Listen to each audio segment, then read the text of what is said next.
Eu acho que um senhor Drácula conversou com o Lula também. Também acho. Eu tô achando ali... Só nos bastidores. Não, mas tem que ser. Aquela Tem que coisa ter. meio de canto, né? O Michel. Você lembra do... E tem aí uma questão que dizem que o que aconteceu ali, na verdade, quem conseguiu o que queria foi os irmãos Lay. Porque eles visitaram o Donald Trump, não sei se você sabe, eles visitaram o Donald Trump umas 2 semanas antes, foram recebidos pelo Donald Trump e depois disso teve essa mudança. Então, aparentemente, os irmãos Lay, né, que hoje em dia tem 75 mil funcionários nos Estados Unidos, 150 mil funcionários no Brasil, são responsáveis por boa parte da proteína animal dos Estados Unidos. Eles começaram a questionar para o Trump o impacto que teria no recheio de taco, né, que é muito comprado pela classe mais pobre da americana, almôndega e hambúrguer. São as carnes mais compradas. Falou, olha, isso aqui vem estritamente do Brasil. Você está contratando inflação para o seu governo. Você vai querer fazer isso? Parece que foi essa reflexão que fez ali, esse ele é muito meu amigo, sei o quê, e com essa mudança que pode vir aí nas tarifas. Então, aparentemente, o que tá rolando aqui foi muito mais o lobby do empresariado brasileiro, né, que deve ter conversado de lá e de cá, eu não duvido também, porque o Lula deu uma maciada, tá quietinho, né, não falando nada, e o Trump também não. No fim das contas, eu acho que os irmãos Lay ali são os melhores embaixadores que o Brasil tá tendo. Eu acho que um senhor Drácula conversou com o Lula também. Também acho. Eu tô achando ali... Só nos bastidores. Não, mas tem que ser aquela Tem que coisa ter. meio de canto, né? O Michel. Você lembra do dia que ele vai fazer o primeiro discurso dele ali, né? Que a galera fala Michel e eu no canal, acho que era não vou falar o nome do canal porque eu não tenho certeza, mas os caras colocam na legenda errado, escrevem bichão. O bichão, eu vejo Michel. Pessoalmente, eu gosto muito da mesóclise do Temer. A mesóclise. A mesóclise de Temer. É um belo uso da língua portuguesa. Já leu o livro dele? Não. É um livro de poesia. Recomendo. Embarquei na tua nau sem rumo. Tem um canal de gameplay do Michelzinho também, que é o filho do Temer. Ele tem um canal no YouTube. Ainda existe? Não sei, mas alguns anos atrás existia. Bom, vai Douglas. Bom, eu entrando mais na parte econômica, se a gente for pegar os dados anteriores agora de payroll e também de crescimento da inflação, isso fez com que o próprio Fed movimentasse um pouco para reduzir as taxas de juros. Só que tem um parâmetro bem interessante. E que vai fazer mais com relação com que o Trump, talvez ele também está um pouco mais preocupado. Se a gente pega as decisões do Fed hoje, ele reduziu as taxas de juros não porque a inflação está alta, mas por conta da queda no aumento porque a inflação está baixa. Exatamente. É por conta do aumento do desemprego dentro dos Estados Unidos. E quando a gente está falando de aumento do desemprego, a gente também está falando de uma possível recessão posteriormente. Então, eu acredito que o Trump ele deve ter sido assessorado nesse momento. Eu acho que são estratégias dos dois países. E também tem muita estratégia do Trump também de negociar, porque ele joga a alíquota a 50%, que aí entra muitas estratégias dele, que ele até escreve no livro mesmo, que ele coloca uma alíquota quase que absurda para o seu oponente se assustar e depois negociar com ele. Só que do lado do Brasil, teve alguns ataques indiretamente, mas não foi algo formal para os Estados Unidos. Mas o Brasil não fez nada. Não assim, fez nada e nem se propôs a negociar também. O Brasil não pediu reunião, não pediu nada, né? O Brasil ficou na maciota, né? O Lula ficou quieto, falou, eu não vou mexer com isso, é nada. Porque, poxa, o Zelensky foi lá negociar e deu merda, né? Todo mundo que fez reunião com o Lula, com o Trump recentemente, acabou meio mal nas pernas ali. Então, acho que falou assim, eu vou ficar quieto aqui. E aí o Trump acabou vindo, né, de toda forma. Sim, porque isso gerou uma consequência de aumento um pouco mais da inflação, mas também teve o aumento do desemprego dentro dos Estados Unidos. E agora, se a gente for pensar hoje, parece ser um pouco improvável falar isso, mas hoje o Brasil ele entra mais forte nessa negociação do que antes. Se a gente for pensar entra totalmente. Exatamente, porque ele esperou o momento certo, viu que teria a consequência do aumento da inflação e também o aumento dos empregos dos Estados Unidos, e agora hoje o Brasil consegue negociar com os Estados Unidos, não apenas fornecendo ali principalmente porque não impactou tanto os produtos. Sim, a gente conseguiu, né, fazer uma saída. Teve muita gente que achou que o impacto seria monumental, mas... Cara, teve uma queda da inflação interna no Brasil, teve uma exportação. Agora, no cenário micro foi muito difícil, muito desemprego gerado em áreas específicas e tal. Mas quando você olha o cenário macro do Brasil, não ficou complicado, né? Quando você olha aqui para o país como um todo, não olhando os casos individuais, né, que vão precisar de auxílio, muitas empresas que vão quebrar por causa dessa medida. Quando você olha para o cenário macroeconômico brasileiro, a situação ficou boa, deu para absorver em outros lugares, né? Agora, não a indústria de peixe especificamente, algumas indústrias foram altamente prejudicadas por isso. Mas isso aí deu poder pro Brasil de barganha um pouco maior também, né? A gente tá negociando agora no cenário já conhecendo os efeitos da tarifa. Exatamente. E assim, e agora pegando um pouco mais, não vou falar sorte, mas movimentos do mercado. A gente também teve um alívio agora no câmbio, então isso ajudou também no curto prazo o Brasil, porque o Brasil depende muito de importação, então isso barrou um pouco a inflação também devido a isso. E se a gente for pegar, a inflação está caindo no cenário brasileiro, então isso faz que até o nosso Banco Central também atue para, em algum momento, reduzir as taxas de juros. Então assim, eu acho que é um bom momento mesmo da gente negociar com os Estados Unidos, aí é claro, vai entrar toda a formalidade, todas as pessoas interessadas também, né, nessas negociações para sair um bom acordo, porque toda vez que alguém ia negociar com o Trump porque ficou assustado, o Trump queria terras raras, minérios raros. Não acho que esse seria o cenário hoje para o Brasil. Tudo bem que a gente tem, isso é o que a gente tem para ofertar hoje para os Estados Unidos, mas eu acho que a gente pode ter uma negociação ganha-ganha com o Trump nesse momento. E se você já tá ganhando uma grana acima de R$4.500 por mês e quer aprender a investir, o que eu vou te recomendar? Acesse aí alvp.com.br, clica aqui no botão Faça a sua análise de perfil, preenche o questionário até o final. Se você for aprovado, né, aqui para participar da UVP, você vai assistir suas aulas comigo, que para mim vai ser um prazer te ensinar a investir no Brasil e no mundo inteiro. Só se você ganha mais de R$4.500 por mês. Se você ganha menos, não adianta. Por quê? Porque a UVP te dá acesso a uma plataforma exclusiva de investimentos, né, com investimentos que só são oferecidos para clientes que têm mais de R$10 milhões. A gente é hoje também a consultoria top 1 do Brasil, vinculada ao maior banco de investimentos da América Latina, que é o BTG Pactual. Então a gente tem lá geopolítica, formação de investimentos mesmo. A gente já formou mais de 50 mil pessoas. Só de placas de alunos nossos que se tornaram milionários, a gente entregou mais de 1.000. E como é que você sabe que a UVP funciona num mundo de tanta ferramenta gerada, de tanta coisa gerada a partir do nada? A certeza que você tem é que se você concluir a UVP até o final, pode fazer todas as aulas gratuitamente. Chegou ao final, você não aprendeu a investir, a gente devolve 100% do seu dinheiro. Pode pesquisar, Reclame Aqui, Juros Brasil, se fosse mentira, a gente não estaria aqui. Por quê? Porque você simplesmente poderia fazer a UVP e falar, Raul, eu não aprendi a investir e pegar o dinheiro de volta, ou se a gente não te devolver, você me processa. Ganhou de graça R$10 mil. Investimento melhor que isso não tem, né? E você vai perceber, se você buscar pela UVP, que a gente nunca teve nenhum processo. Só quem processa a gente é corretora safada, porque perde dinheiro com as coisas que a gente ensina. Então eu recomendo que você vá lá e faça o seu cadastro. Se você for aprovado, não é todo mundo que é aprovado, vai ser um prazer para mim te ensinar a investir aí.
dado que ele contrasta muito com a realidade. Quando você vai andar nos Estados Unidos, você vê a quantidade de imigrante ilegal que tem nos Estados Unidos, é impressionante, assim. Então, eu não sei se eles estão muito certos nisso aí também, isso aí pode dar algum problema, porque a mão de obra é muito barata. Mas eu acredito que é muito na questão da queda da inflação, a gente também estava falando de a ineficiência das políticas do Trump, do ponto de vista de tarifar, eu acho de que devolver depois, né? políticas contracionistas, e na maior economia do mundo, e assim, toda a história americana é ser uma economia mais liberal, né, do ponto de vista econômico. E essas políticas contracionistas claramente não foram... Não, e elas mostram, inclusive, quando você pega o histórico dos Estados Unidos, das últimas vezes que os Estados Unidos fez isso, eles contrataram uma recessão muito grande, que é o que a gente tá vendo. Essa recessão não é à toa.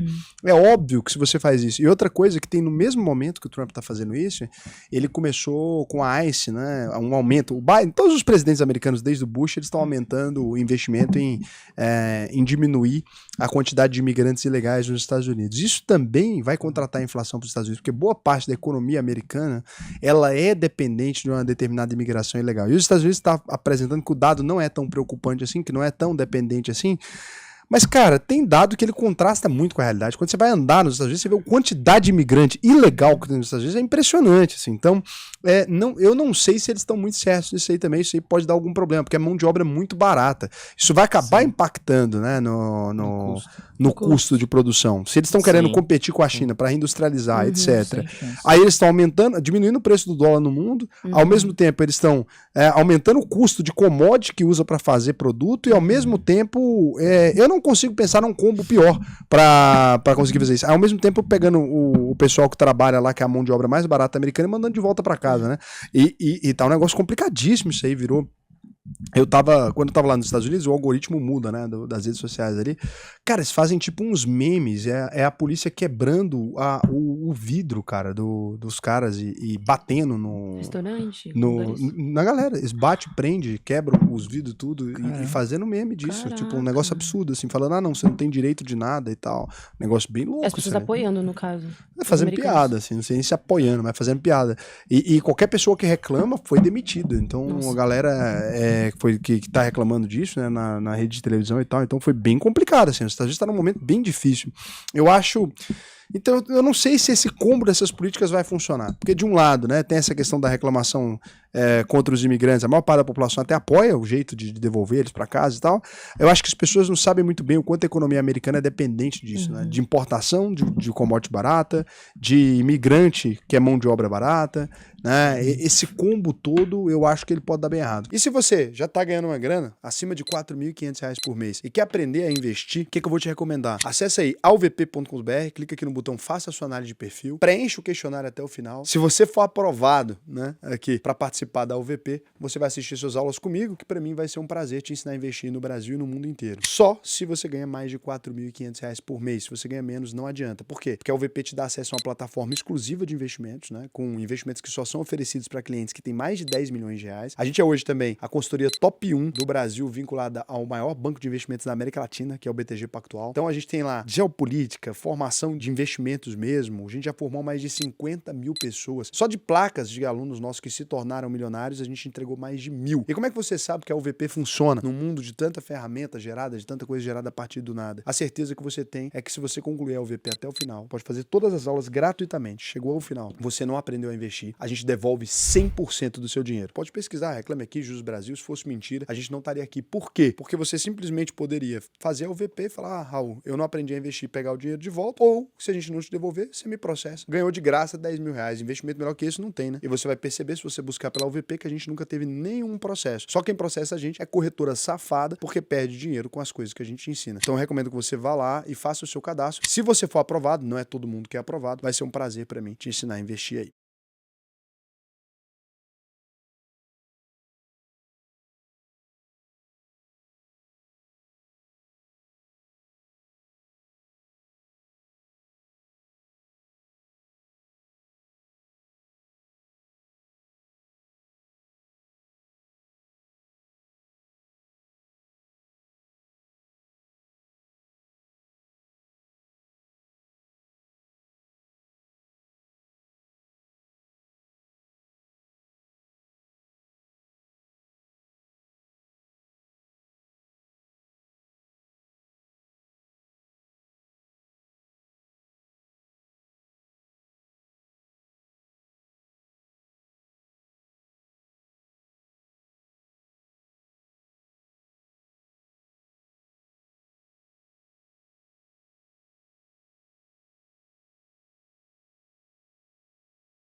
Eu acho que o que mais afetou a visão do mundo não é nem o Donald Trump. É tipo assim, caramba, eu acho até que boa parte das pessoas, dos países, etc., até gostam do Donald Trump. Sendo bem sincero, né? Acho que é esse o problema. Acho que as pessoas só estão surpresas com, caramba, nos Estados Unidos um presidente da república tem muito poder. Porque... O que você acha, Manuel? Eu acho, concordo, eu acho que os Estados Unidos, eu não sei dos detalhes, não sei nem se esse acordo realmente aconteceu, mas dizem muito do acordo de Mar-a-Lago, né, que é a mansão que o Donald Trump tem ali na Flórida, e fala que desde quando ele foi eleito ali em novembro de 2024, eles vêm traçando esse acordo e lá chegaram a um determinado momento que falaram, pô, a gente tem um déficit comercial com boa parte das economias, principalmente com a China, então acho que faz sentido a gente começar a forçar a desvalorização do dólar para a gente conseguir fazer esse nivelamento, ou então balancear, ou então reduzir esse déficit em relação a boa parte do mundo. Na teoria, isso aqui tem um certo racional. Ele não estava errado, está perto de pessoas muito influentes, Scott Bessent, que hoje é o atual secretário do Tesouro, o próprio Elon Musk, que teve aí uma rusga, mas voltou agora no último jantar lá em Mar-a-Lago, ele já estava lá apertando a mão do Donald Trump novamente. Então, basicamente, tinha esse acordo. Só que qual que é a minha impressão que eu tenho? É que antes você tinha um mundo, principalmente as economias ali, e a China que estava nesse processo aí de desenvolvimento e se tornando aí uma grande potência, um grande pilar, que ela estava meio que com a venda. Todo mundo ali estava com a venda e estava confiando fielmente nos Estados Unidos depois de 1945, como se você tivesse falando, pô, eu preciso atravessar a rua, só que tô com um problema de visão aqui. Estados Unidos, você me leva até o outro lado lá? E aí, em favor de você me fazer esse favor de me passar por lá com segurança, me dar aqui toda a solidez, eu te invisto aqui, te dou um dinheiro. Só que, de repente, os Estados Unidos começou a cobrar mais do que ele cobraria para fazer esse serviço. E ele falou, se você não fizer isso, então eu não vou prestar mais serviço. Ele começou a tirar a venda das pessoas. Então, quando você começa a tirar essa parte de dependência, você começa a tirar as vendas e vê que aquela pessoa não é mais confiável e que você tá vendo que a pessoa ali tá quebrando todos os acordos históricos que os Estados Unidos fez com boa parte das nações, isso aqui começa a ficar um laço muito ruim. Mesmo que hoje os Estados Unidos seja muito forte, que ele ainda tem um grande poder e boa parte das empresas que estão fazendo negócio com os Estados Unidos é muito mais no sentido de medo e de não querer perder esse potencial de mercado no curto prazo, mas ao mesmo tempo você começa a ter uma pessoa ali na defensiva. Ela fala, pô, se ele fez isso comigo agora, quem me garante que daqui 2, 3, 4 anos, tá certo que o Trump daqui 4 anos ele vai acabar o mandato dele, se não mudar nada na legislação ele não vai poder mais se reeleger, mas de forma geral você começa a quebrar a confiança. Eu duvido que, por exemplo, hoje o Reino Unido, se você for pegar o Japão, se eles têm a confiança 100% dos Estados Unidos, mesmo tendo fechado os acordos, que fielmente aquilo ali vai ser cumprido nos próximos 3 anos aí e meio de mandato do Donald Trump. Então eu acho que... Mas esses acordos, o meu maior problema pra mim disso tudo, você matou a pau, assim, acho que muito sério, mas você falou uma coisa muito importante, né? Os Estados Unidos, em 1945, ele começa a fazer esses acordos e tal, e não eram políticas de governo. Ao mesmo tempo, eu acho que o mundo inteiro se surpreendeu com o fato de que um único presidente, ele consegue mexer nesse tanto de coisa. Eu acho que o que mais afetou a visão do mundo não é nem o Donald Trump. É tipo assim, caramba, eu acho até que boa parte das pessoas, dos países, etc., até gostam do Donald Trump. Sendo bem sincero, né? Acho que é esse o problema. Acho que as pessoas só estão surpresas com, caramba, nos Estados Unidos um presidente da república tem muito poder. Porque ele conseguiu mostrar que em 9 meses de mandato ali, ele conseguiu mostrar que ele pode alterar qualquer coisa numa velocidade muito rápida. E isso acho que preocupou os países. Porque a maioria dos países tem planos de governo, né? Ah, tem um plano, tem coisa que o Lula pode mexer, mas tem coisa que a pessoa sabe, ó, se der merda aqui com o Brasil, você espera 4 aninhos que o Lula vai embora e as políticas de país, elas permanecem. Não é a política de governo, é uma política de país, né? De Estado, com E maiúsculo, né? Então tem uma política de Estado aqui. Acho que o susto maior do mundo foi assim, caramba, um presidente da república consegue mudar tanta coisa nos Estados Unidos sem depender de absolutamente ninguém. E eu acho que o Trump foi esticando essa corda também, porque ele também não sabia. Eu acho que ele foi descobrindo, né, o quanto poder um presidente da república tinha nos Estados Unidos. Você vê que algumas coisas parece que ele faz meio que pra testar se passa ou não. Porque as pessoas dizem, olha, mas ele não pode fazer isso, ele mudou o nome de um órgão. Né? Ah, ele não pode fazer isso, mas mudou. Ele foi lá e mudou e tá valendo o nome que ele colocou. Então, várias dessas coisas que ele foi testando, ele foi conseguindo fazer. Acho que isso que preocupou os outros países. Sim. E se você já tá ganhando uma grana acima de R$4.500 por mês e quer aprender a investir, o que eu vou te recomendar? Acesse aí alvp.com.br, clica aqui no botão faça a sua análise de perfil, preenche o questionário até o final. Se você for aprovado, né, aqui para participar da UVP, você vai assistir suas aulas comigo, que para mim vai ser um prazer te ensinar a investir no Brasil e no mundo inteiro. Só se você ganha mais de R$4.500 por mês. Se você ganha menos, não adianta. Por quê? Porque a UVP te dá acesso a uma plataforma exclusiva de investimentos, né, com investimentos que só são oferecidos para clientes que têm mais de 10 milhões de reais. A gente é hoje também a consultoria top 1 do Brasil, vinculada ao maior banco de investimentos da América Latina, que é o BTG Pactual. Então a gente tem lá geopolítica, formação de investimentos mesmo. A gente já formou mais de 50 mil pessoas. Só de placas de alunos nossos que se tornaram milionários, a gente entregou mais de 1.000. E como é que você sabe que a UVP funciona num mundo de tanta ferramenta gerada, de tanta coisa gerada a partir do nada? A certeza que você tem é que se você concluir a UVP até o final, pode fazer todas as aulas gratuitamente. Chegou ao final, você não aprendeu a investir, a gente devolve 100% do seu dinheiro. Pode pesquisar, Reclame Aqui, Juros Brasil. Se fosse mentira, a gente não estaria aqui. Por quê? Porque você simplesmente poderia fazer a UVP e falar, Raul, eu não aprendi a investir e pegar o dinheiro de volta, ou se a gente não te devolver, você me processa. Ganhou de graça 10 mil reais. Investimento melhor que esse não tem, né? E você vai perceber, se você buscar pela UVP, que a gente nunca teve nenhum processo. Só quem processa a gente é corretora safada, porque perde dinheiro com as coisas que a gente ensina. Então eu recomendo que você vá lá e faça o seu cadastro. Se você for aprovado, não é todo mundo que é aprovado, vai ser um prazer para mim te ensinar a investir aí.